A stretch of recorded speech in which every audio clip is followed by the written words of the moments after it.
Hello ছাব্বিশ ব্যাচের শিক্ষার্থীরা, আজকে হচ্ছে তোমাদের শিক্ষা ও মনুষ্যত্ব যে মোতাহার হোসেন চৌধুরীর লেখা, এটি হচ্ছে আলোচনা করব। এটার সারসংক্ষেপে হচ্ছে আজকে বুঝিয়ে দেওয়ার চেষ্টা করব। তো চলো শুরু করি। আর এটা হচ্ছে আজাদ একাডেমির একদম প্রফেশনাল একটি পেজ, তোমরা চাইলে এটাকে সাবস্ক্রাইব এবং হচ্ছে ফলো করে পাশে থাকতে পারো। তো চলো শুরু করি। দেখো, মোতাহার হোসেন চৌধুরীর হচ্ছে এই গল্পটি লেখা শিক্ষা ও মনুষ্যত্ব। ওনার জন্ম হচ্ছে 1903 সালের কুমিল্লা জেলায় জন্মগ্রহণ করে এবং তার পিতার বাড়ি হচ্ছে নোয়াখালী জেলার কাঞ্চনপুর গ্রামে। তিনি ঢাকা বিশ্ববিদ্যালয় থেকে 1943 সালে বাংলায় এমএ পাশ করেন এবং পেশায় তিনি বাংলা ভাষা ও সাহিত্যের অধ্যাপক ছিলেন। তিনি বাংলা ভাষা ও সাহিত্যের অধ্যাপক ছিলেন হচ্ছে তার কর্মজীবন। সাহিত্যে তার প্রবন্ধ গ্রন্থ সংস্কৃতির কথা বাংলা সাহিত্যের মননশীল প্রবন্ধ ধারা একটি উল্লেখযোগ্য সংযোজন। এই যে মোতাহার হোসেন চৌধুরীর যেই শিক্ষা প্রবন্ধটি সংস্কৃতির কথা থেকে কিন্তু লেখা নেওয়া হয়েছে। তিনি শিখা পত্রিকার সাথে যুক্ত ছিলেন। তাহলে মোতাহার হোসেন চৌধুরীর প্রশ্ন আসতে পারে কোন পত্রিকার সাথে যুক্ত ছিলেন? এটা হচ্ছে শিখা পত্রিকার সাথে যুক্ত ছিলেন। তারপর দেখো, তার কবিতায় প্রমথ চৌধুরীর প্রভাব লক্ষ্য করা যায়। মানে হচ্ছে তিনি প্রমথ চৌধুরীর মতোই হচ্ছে কিছুটা লেখালেখি করতেন। 1956 সালে তিনি পরলোক গমন করেন। তাহলে উনি জন্মগ্রহণ করেন হচ্ছে 1903 সালে। বাংলায় ঢাকা বিশ্ববিদ্যালয় থেকে এমএ পাশ করেন তিনি 1943 সালে, মানে 40 বছর বয়সে তিনি এমএ ডিগ্রি লাভ করেন এবং 1956 সালে উনি পরলোক গমন করেন। এটা হচ্ছে ওনার মূল কাহিনী। তারপর দেখো, এখানে তোমার হচ্ছে মানব জীবনের দুইটি সত্তার সাথে এখানে তুলনা করা হয়েছে। একটা হচ্ছে জীব সত্তা, অপরটি হচ্ছে মানব সত্তা। জীব সত্তা কি থাকে? এটা হচ্ছে শারীরিক অস্তিত্ব, দৈনন্দিন অন্ন, বস্ত্র, নিরাপত্তার চিন্তা নিয়ে হচ্ছে তোমার জীব সত্তাটা গঠিত, যেটা আমাদের দৈনন্দিন জীবন আমরা বলে থাকি। অন্যটি হচ্ছে মানব সত্তা, আর্থিক অংশ, যেটা মূল্যবোধ, মানসিক চুক্তি, উন্নত আনন্দ, এগুলো নিয়ে হচ্ছে এখানে আলোচনা করা হয়। দেখো, জীবসত্তাটা হচ্ছে নিচের তলা, মানে জীবসত্তা তোমার হচ্ছে নিচের ঘরকে তোমার হচ্ছে দুইটা ঘরের, তোমার হচ্ছে একটি ঘরের দুইটি তলার সাথে তুলনা করা হয়েছে মানব জীবনের শিক্ষা মনুষ্যত্ব প্রবন্ধে। তো নিচের তলায় থাকা হচ্ছে জীবসত্তা এবং উপরের তলায় থাকা হচ্ছে তোমার মানব সত্তা। তারপর দেখো, এখানে হচ্ছে শিক্ষার ভূমিকা, মানে উত্তরণের মই, যেটা প্রয়োজনের দিক থেকে তোমার হচ্ছে শিক্ষার মই হচ্ছে কি, যে জীবসত্তা থেকে মানব সত্তার গড়ে উঠার একমাত্র শিক্ষা মই হচ্ছে কি শিক্ষা। মানে শিক্ষার মাধ্যমে তুমি জীবসত্তা থেকে মানব সত্তায় উপরে উঠতে পারবে। তো প্রয়োজনের দিকটা হচ্ছে জীবসত্তার প্রয়োজনে অন্ন বস্ত্রের সমস্যা সমাধান করা। মানে তুমি যদি জীবসত্তার মধ্যে থাকো, তোমার কাজ হচ্ছে প্রতিদিন খাদ্য জোগাড় করা, চিকিৎসা জোগাড় করা, কাপড়ের জোগাড় করা, এগুলোর হচ্ছে জোগাড় করা তোমার কিসের কাজ? জীবসত্তার কাজ। এটি শিক্ষার প্রাথমিক বা আবশ্যিক কাজ, যা মানুষকে টিকে থাকতে সাহায্য করে। অপরদিকে অপ্রয়োজনীয় বা শ্রেষ্ঠ দিক, তোমার শিক্ষা ও মনুষ্যত্ব প্রবন্ধে তোমার হচ্ছে অপ্রয়োজনীয় দিকটি কিন্তু শ্রেষ্ঠ দিক। মানুষকে মনুষ্যত্ব লোকের সাথে পরিচয় করিয়ে দেওয়া, এটি মানুষকে কিভাবে জীবন ভোগ করতে হয় এবং মনের মালিক হতে হয়, এগুলোই শিক্ষা দেয়। তারপর দেখো, মনুষ্যত্ব পথের বাধা, অন্ন বস্ত্রের চিন্তা।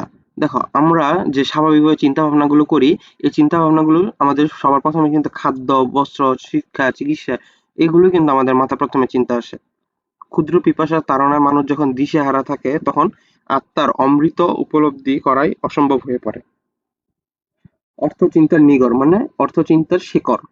ধনী দরিদ্র নির্বিশেষে সকলের অন্তরে কেবল চাই চাই আরো চাই ধ্বনি উত্থিত হয়, মানে ধ্বনিটা উচ্চারিত হয়, যা মানুষকে বন্দী করে রাখে অর্থচিন্তার নিগড়ে। এবং লোভের পরিমাণ, লোভের ফলে মানুষ আত্মিক মৃত্যু ঘটে, মানে লোভের ফলে মানুষের আত্মার মৃত্যু ঘটে। ছোট জিনিসের মোহে বড় জিনিস হারানোই হলো অশিক্ষার পরিচয়। এটা হচ্ছে লোভে পাপ, পাপে মৃত্যু। তারপর দেখো, মুক্তির উপায়, তোমাকে দ্বিমুখী প্রচেষ্টা করতে হবে। তোমাকে শুধু নিচ থেকে ঠেলা দিলেই হচ্ছে তুমি উপরে বা মুক্তি পাবা না, তোমাকে উপর থেকেও টানতে হবে, তোমাকে নিচ থেকে ঠেলতে হবে। যদি তোমাকে নিচ থেকে উপরের দিকে ঠেলা দেয় এবং উপরের থেকেও যদি কোনো মানুষ তোমাকে হাত দিয়ে টান দেয়, তাহলে কিন্তু তুমি উপরে উঠতে পারবে, মানে মুক্তি পাবে তুমি। তো দেখো, কি তোমার হচ্ছে নিচ থেকে ঠেলা দেওয়ার ক্ষেত্রে কি বুঝাচ্ছে? সুশৃঙ্খল সমাজ ব্যবস্থার মাধ্যমে মানুষের অন্ন বস্ত্রের সমস্যার সমাধান করা, এটি মানুষের জীবসত্তার বন্ধন থেকে মুক্তি দেয়। এখন ধরো, তোমাকে একটি সমাজ যেটা কিনা অশৃঙ্খল বা হচ্ছে সুশৃঙ্খল নয়, তো ওই সমাজ তোমাকে কখনোই হচ্ছে অর্থ চিন্তার নিগড় থেকে মুক্তি দিতে পারবে না। তো এই জন্য তোমাকে আগে অর্থ চিন্তা থেকে নিগড়ে মুক্তি দিতে হবে, যেটাই হচ্ছে এই জীবসত্তার মূল কাজ। অপর থেকে তোমার হচ্ছে টানা, উপর থেকে টানা, যেটা শিক্ষা দীক্ষার মাধ্যমে মানুষকে মনুষ্যত্ববাদের স্বাদ জাগিয়ে তোলা, এটি মানুষের আত্মিক মানে হচ্ছে আত্মার মুক্তির পথ নিয়ে এসে। এটা হচ্ছে শিক্ষার মাধ্যমে মনুষ্যত্ব লাভ, আর এটা হচ্ছে অন্ন বস্ত্রের চিন্তা থেকে মুক্তি।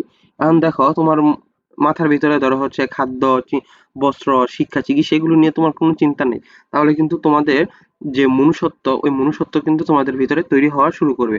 এখন ধরো তোমার খাদ্য নিয়ে চিন্তা করতে হয়, বস্ত্র নিয়ে চিন্তা করতে হয়, সবকিছু নিয়ে চিন্তা করতে হয়, তখন কিন্তু তুমি এটা করতে পারবা না। এটাই হচ্ছে এই গল্পের মূল কাহিনীটা বলা হয়েছে।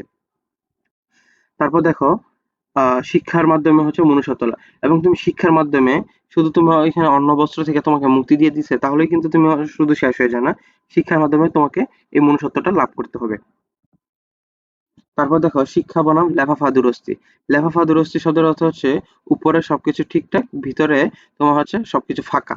মানে বাইরে চাকচিক্য বা আড়ম্বরপূর্ণ শিক্ষা নয়, এটি কেবল একটি বাহ্যিক আবরণ যা প্রকৃত মানুষকে আড়াল করতে পারে, এই লেফাফা দুরস্তিটা। এবং প্রকৃত শিক্ষা, শিক্ষার আসল কাজ শুধু জ্ঞান পরিবেশন করা নয়, বরং মূল্যবোধ সৃষ্টি করা। কারণ শুধু শিক্ষা মানে তুমি হচ্ছে জ্ঞান বিতরণ করবে, এটাই কোনো ধরনের শিক্ষা কিন্তু নয়। ধরো তুমি হচ্ছে একজন ভালো মানুষের মতন, তোমাকে মানুষ তৈরি করা হচ্ছে, এটাই কিন্তু মূল্যবোধ সৃষ্টি।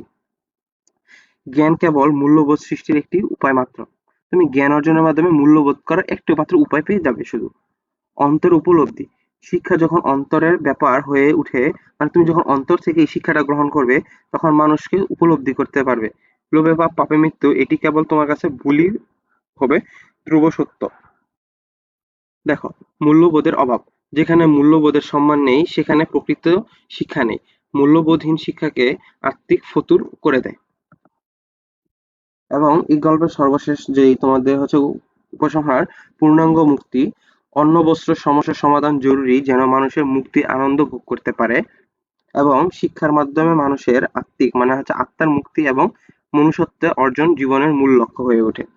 জীবসত্তার বেরি উন্মোচন এবং মনুষ্যত্বের আহ্বানে সাড়া দিয়ে পূর্ণাঙ্গ মানুষে উঠে হচ্ছে সার্থকতা। আশা করি সকলে বুঝতে পেরেছ। ধন্যবাদ সবাইকে।